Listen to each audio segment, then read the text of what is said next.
What's good, YouTube? It's your boy 4, aka the fourth Ken, and I got a banger for y'all today. Stay tuned.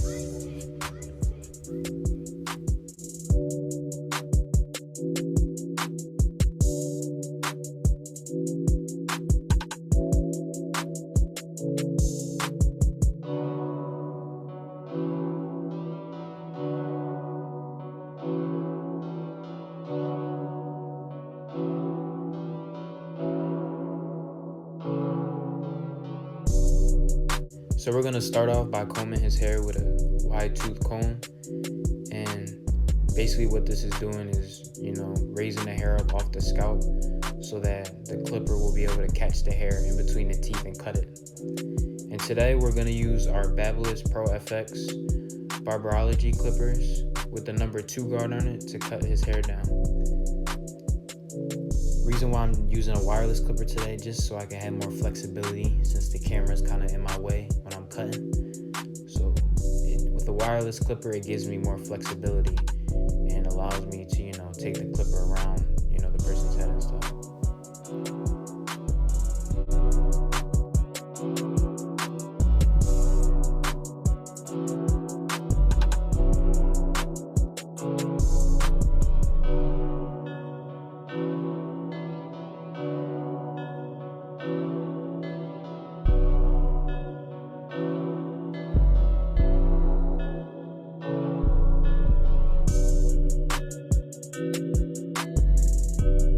I'm not gonna do too much talking on this part because I just want y'all to be able to, enjoy this masterpiece. But reason why I'm starting at the crown is because the crown usually is the hardest part to cut. It's tricky. You have to go in, like either a swirl or a beehive. In this case, it's a beehive, so it's more simpler. But I'm starting at the crown just so I can, the saying, like, just get the hard part out the way so that the rest of your work is easy. That's basically what I'm doing. The crown is the hard part, so I'm just knocking that down first. We're doing a 2 all around, and I'm just knocking the crown down first so that I don't have to worry about it later.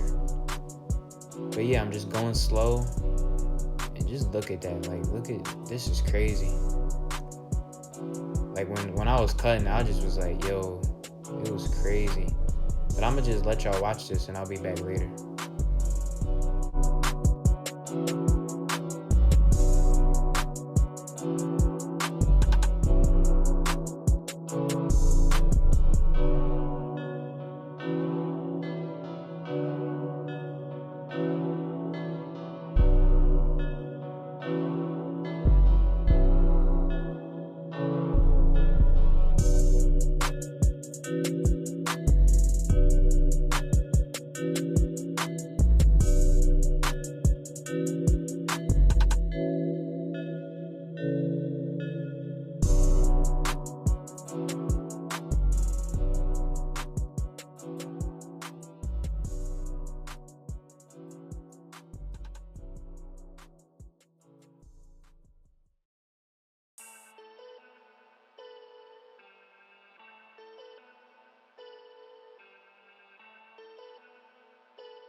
Chucky got the sauce, bitch.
Chucky got the sauce, bitch.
So once you're done cutting it down, you always want to brush the hair down in place. But most times when someone woofs for that long, they tend to overwoof in some spots, and those bald spots that you see around his ear on both sides, those are spots where it was overwoofed. So it'll automatically just cut lower. You can't really do nothing about it. As you can see on this side, he has spots there too. That can be caused by the do-rag, but most times it's just caused by overwoof, because some areas, over curl than others. But right here, I sped the whole taper up just because it was really simple. Like, this haircut was pretty simple. Just, a ball taper on the side. So we go in with our lever open, and we just open it and closing it.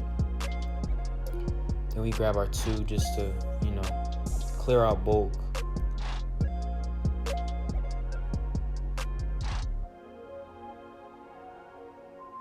But as I said, this was a really simple haircut. I didn't show the back. I didn't want this, video to be too long because it was already long how it is, but I got some gems in here for y'all. So this is our one guard. Lever is fully closed right now.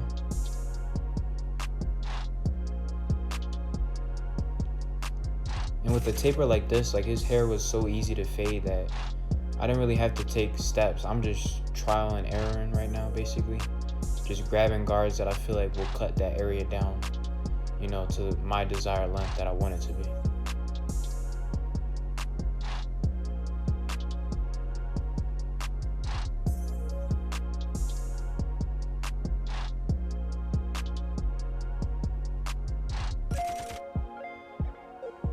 Right here, we switch to our All-Star Fast Feeds with the lever open. And this blade has more flexibility.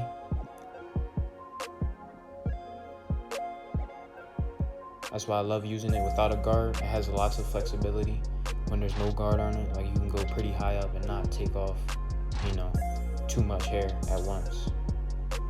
And we botted him out at the bottom with our Wall Retro T outliners.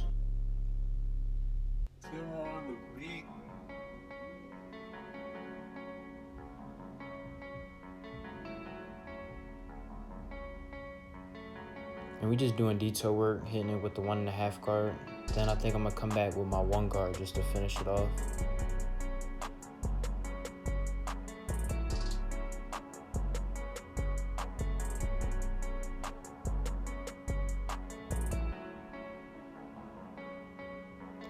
And to take his front hairline down, at first I went with a 1.5 guard, but then I switched to a 1 guard just because I didn't want his front hairs to overhang. And you want to take that area down low, just so that when they brush or put their do-rag on, they take it off, it's still going to be crispy to some sort.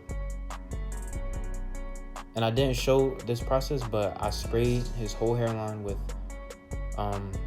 hairspray and also 50% alcohol, just to clean his skin, to get it ready for the lineup so it comes out crispy like this.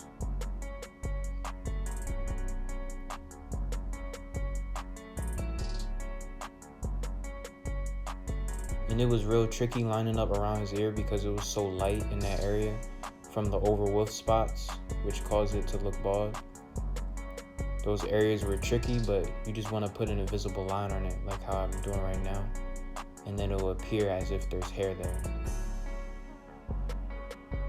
Same thing with his front hairline. He has some light spots. I actually was planning on using enhancements, but my machine just hasn't been working for the past like week or two.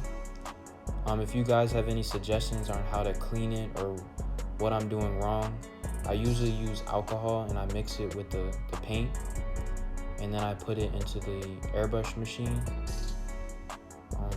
I don't know what's wrong with it, just nothing's spraying out of it. It's kind of annoying because I wanted to use it on this video, but I couldn't, so I just had to use my regular,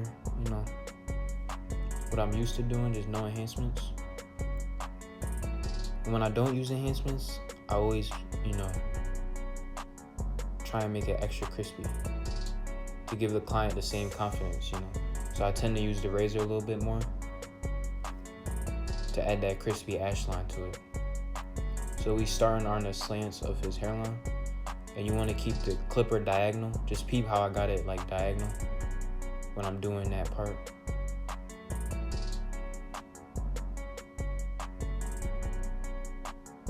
And right here, since he has those light spots, we're gonna keep it natural when we start on his front hairline. Right here, keep it in natural, not going up to that light spot. We're just going below it, and then make that invisible line under it so it appears that there's hair there.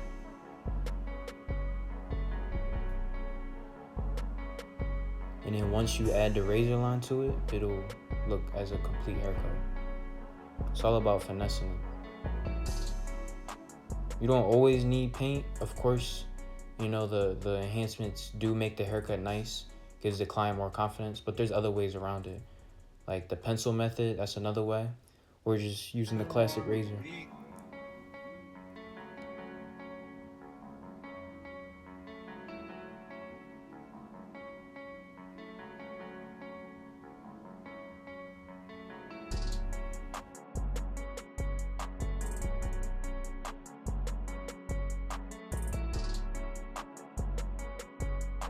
So right here, we're gonna grab our Easy Blade razor, and we're gonna get started on his razor work.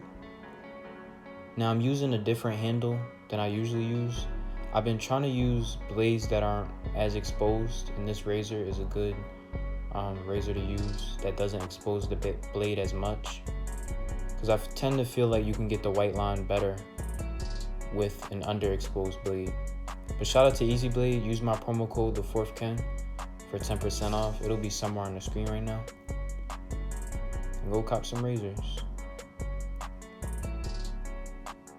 But I'm stretching the skin. You want to make sure your razor handle is maintained well too. Like the screw on the side is tightened well, so that it just makes you comfortable while you're giving someone the razor. As you can see, that line is popping. You don't really need enhancements on this cut. Of course, it would have made it better, like I said before, but sometimes you gotta make do, with what you don't have. Now to end this haircut off, this is very important. You want to freehand trim the top just to add that detail effect so that your clients will notice that. And also, just as a waiver, always want to freehand trim the top. This is how my client walked in. He was woofing.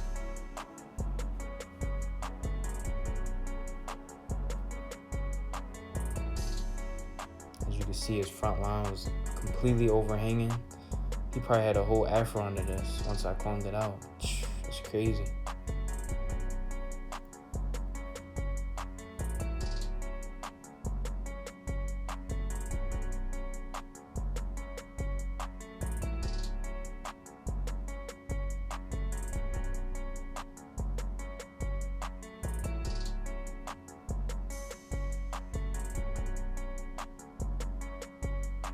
And this is how he left. This is a full 360 view of the cut. Make sure y'all like, comment, subscribe if you like the cut. Make sure you share this video with a friend. This was a banger, man. He was really like, that wolfing part was crazy. But make sure you like, comment, subscribe, and it's the fourth Ken, and I'm out. Call me a sicko, call me a psycho, I feel like Michael, I'm on that pyro. Call me a sicko, call me a psycho, I feel like Michael, I'm on that pyro. Call me a sicko, call me a psycho, I feel like Michael, I'm on that pyro. My diamonds blink, won't keep it link, I'm sipping pink, I'm sipping perp, my liver hurt.